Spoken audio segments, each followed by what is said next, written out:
Hey guys, by now you've all heard about the tragedy that took place yesterday at the Catholic school and church in Minneapolis, Minnesota. I'm just going to give you my opinion, uh, how we move forward, how do we prevent this from happening again, a Catholic response. I'm going to give you practical solutions like that can be done immediately. And then I just want to dive deep into Catholic teaching on this sort of tragedy. So first, from a practical point of view, I know a lot of teachers are opposed to carrying weapons, but every job changes over time. You know, truck drivers used to just jump in a truck and drive as many hours, they make as much money as they can. And they found truck drivers were falling asleep, crashing. So now as a truck driver, we got to keep logs and can only work a certain amount of hours. You know, post-trip, pre-trip is required. So you got to know a little bit about trucks. You can't just know how to drive. You have to pop the hood and look at all the wires and make sure the truck is in good, safe running conditions before you take off and when you come back. So jobs change over time. And I think today, school teachers have to be security guards as well. I think part of their certification, they need to be certified in weapons, handguns, and be required to carry the handgun and be taught, you know, how to protect their students. And if they, just like any job, that's got to be part of the requirement. And if they can't pass, you know, that part of the program, then you don't get certified, you know. But I know politically and with the unions, probably be very hard to get that. I mean, in my perfect world, every teacher will be wearing a bulletproof vest and carrying a firearm and know how to use it. But that's probably too much to ask. But what we have in the state of Florida, I think would be great nationwide. You have an opt-in, we have concealed carry, and people ask me if I conceal carry, and I always say it's for me to know and you to find out. The whole idea of concealing it is you're gonna second guess, well, should I rob this guy? Should I hurt this guy? He might be carrying a gun. This is the state of Florida. Most blue collar guys conceal carry. So in Florida, you have an opt-in. Teachers have the right to carry, but they're not required. But every school is required to have an armed law enforcement security. So like every school, like I know people that are cops and that's their job. They're called resource officers. They patrol the school. They're regular police officers, whatever town, that town, part of like, you know, in Jersey, we had beat cops walking up and down Springfield Avenue in Irvington and Newark. Here you have beat cops. Their beat is the school. Every school has one. So that should be a minimum. The school should be locked down. You know, have teachers at every door when the kids are coming through. And you know, I grew up in the 70s and we had metal detectors back then in Irvington and North. So I don't see a problem with having them in every school across the country now. Have metal detectors, and then once the school is locked down, it's locked down. And the only way you could get in is by that law enforcement agent letting you in. But he's going to check your ID, he's going to frisk you, and he's going to let you in. People are like, oh, that sounds crazy. Well, our kids are worth it. Our kids are worth the effort. The kids are worth the money. So that's just a practical idea I've always had, and I don't know why these schools don't take these things more serious. But the whole idea is to prevent that from even going down. And, you know, the left refuses to acknowledge that transgenderism is a mental health issue. For a young boy to want to castrate himself, that is not normal. For a young girl that wants to remove her breast, that is not normal.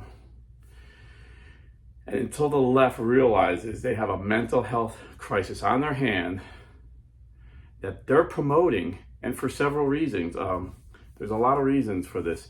You know, I did a video years ago, Pew Research study, I think in 2022, said like 60% of liberal women have diagnosed mental health issues compared to like 25% of conservative women. I read last year, I believe in 2024, Current Psychology. It's like a peer-reviewed magazine. All the articles are peer-reviewed by other psychologists and psychiatrists. Had an article about the dark traits of left-wing ideology. The people on the left are, and you see, so they're pushing these ideas. They're pushing hate, and you see hate. Like, I've been a conservative, in politics for over 40 years, and we've always thought liberals were stupid, but they've always thought we were evil. Now, we defeat stupid by having smart ideas. You defeat evil by killing it. And this is why the left has always been so violent. Even though the left-wing media, NBC, ABC, CBS, will always portray us as the violent one, overwhelming violence comes from the left. In the 60s, you had Barack Obama's friend Bill Ayers and Bernadette Dorn start the Weather Underground. And they bombed the State Department, they bombed police departments, and they've killed people. Bernadine Dorn got out on a pardon from her friend Bill Clinton. Bill Ayers, and all these kids are like rich white kids that do this stuff.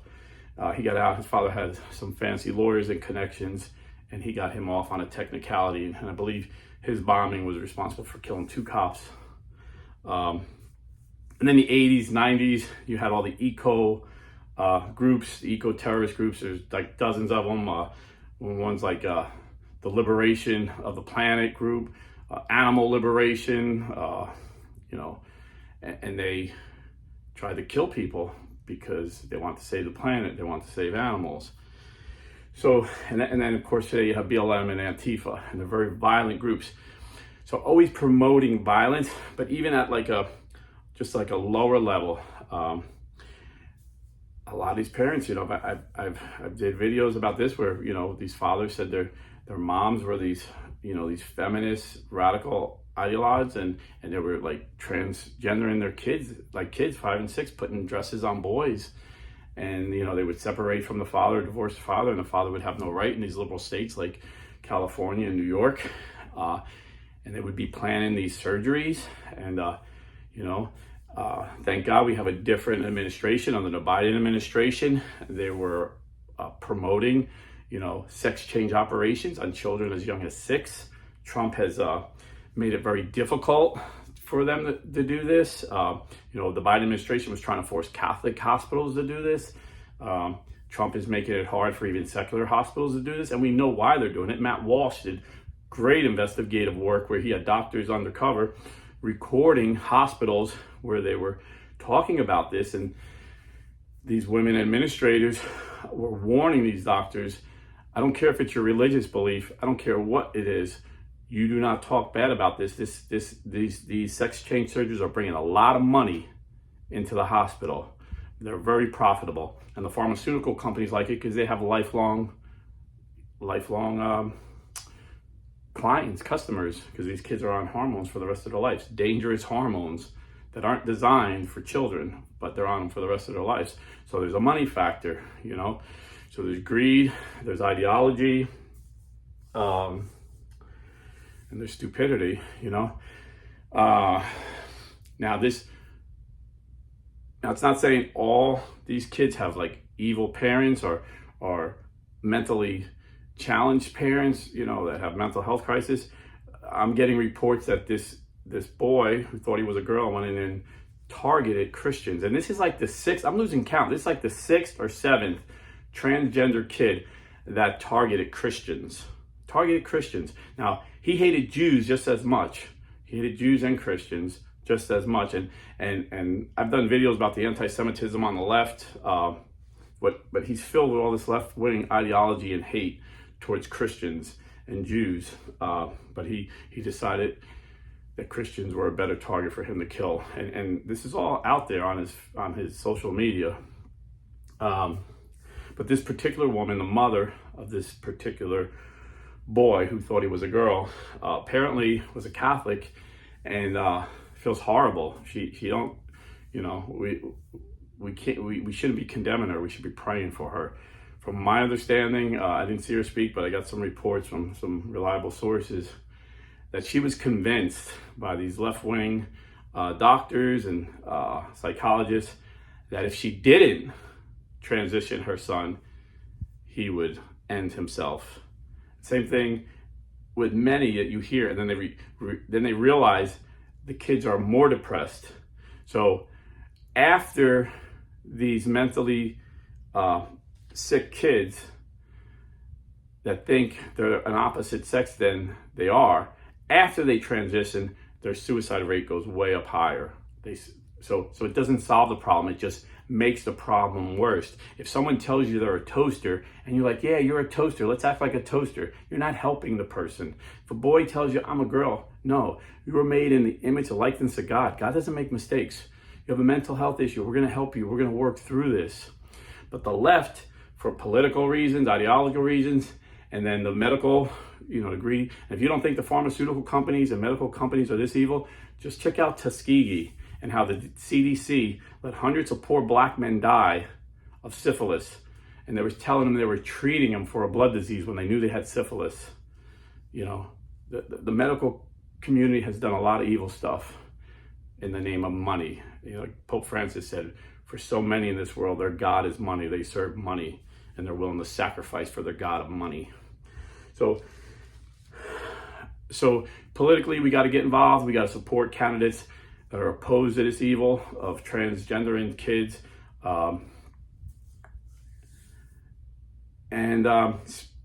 Spiritually, we wrestle not against flesh and blood, but against spiritual principalities that rule this world, the darkness in this world.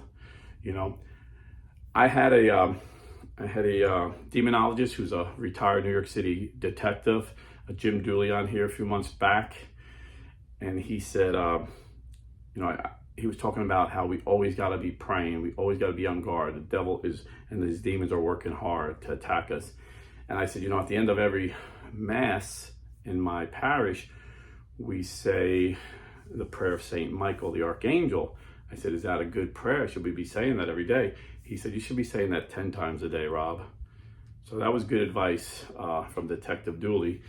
And he also said something that I never heard before. He said, the devil's main goal isn't to possess you. The devil's main goal is to have you end your life. And you see with this shooter, he wanted to end his life, but he wants to take out some innocent Christian children first. He wrote this. Pope Francis, whenever asked about transgenderism, he always said transgender ideology is demonic. It's demonic. What did he mean by that? Well, he went on a couple times to explain the devil wants to possess you. He cannot create anything. He's jealous because God created us. So he wants to change us. He knows we're made in the image and likeness of God. So he wants to possess our mind to make us think we're something we're not. And then once he does that, he wins. He thinks he wins, but in the end he loses. He thinks he wins. And then if he could make you so crazy with this transgender ideology that you end your life, he's really happy. That's his goal. So we need to be praying and know this is a spiritual battle. The left hates prayers. You always see, prayers ain't enough. Like when you say my prayers go out, we pray for the people that were affected by this. They always get mad because they don't believe in prayer, because they don't believe in God. Their God is government. Their religion might be communism, might be socialism, might be liberalism, progressivism, but their God is government. And they want the government to take away our guns. It's like a shell game. It's the guns. It's the guns. We have concealed carry in Florida. Half of my friends walk around with guns. They don't go around shooting people. It's this mental illness. It's a spiritual darkness. This is what the problem is. And we need men with guns to stop. We need good men with guns to stop bad men with guns.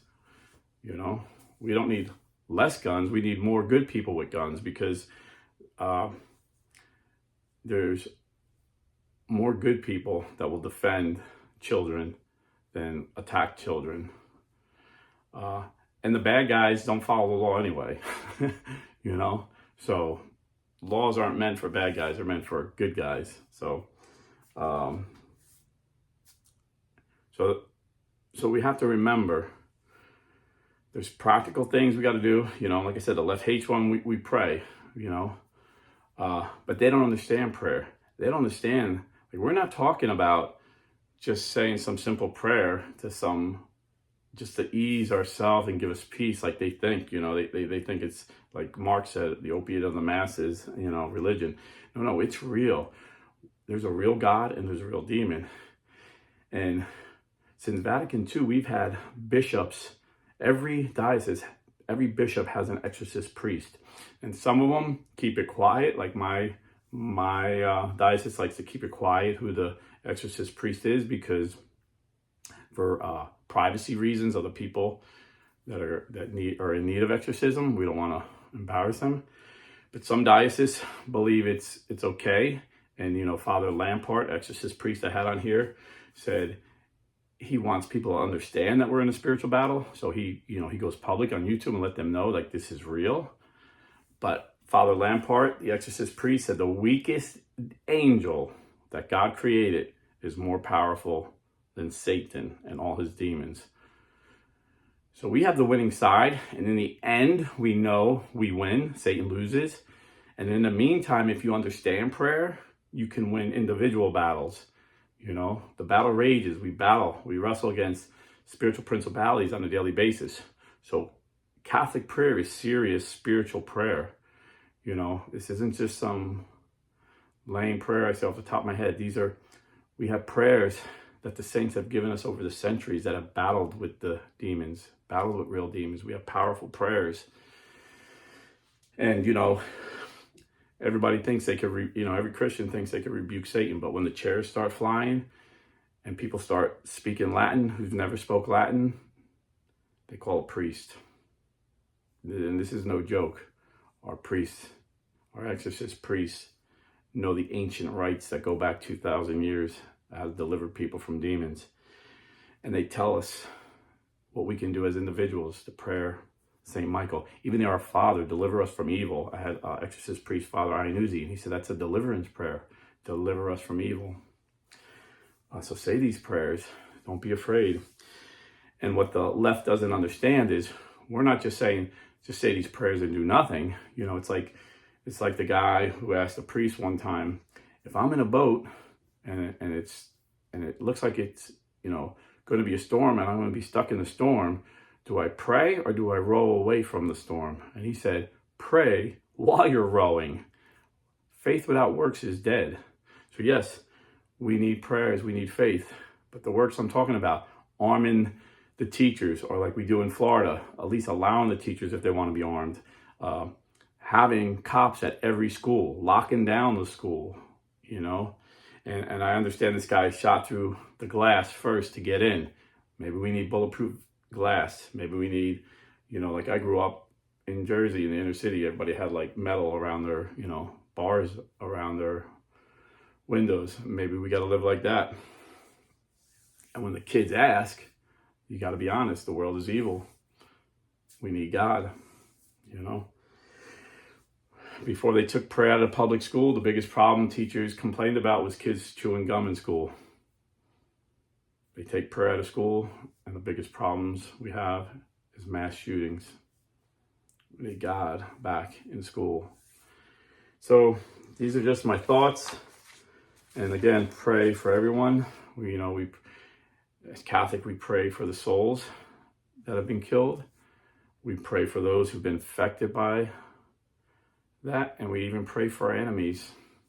This is the hardest prayer, to pray for the soul of the boy who did this. This is what sets Jesus apart from every other religious leader. This is what sets Christians apart from every other religion. When Jesus said, love your enemies as yourself, we need to pray for that boy who took his life. And we need to pray for his mother, who I can't imagine. She must be suffering tremendously.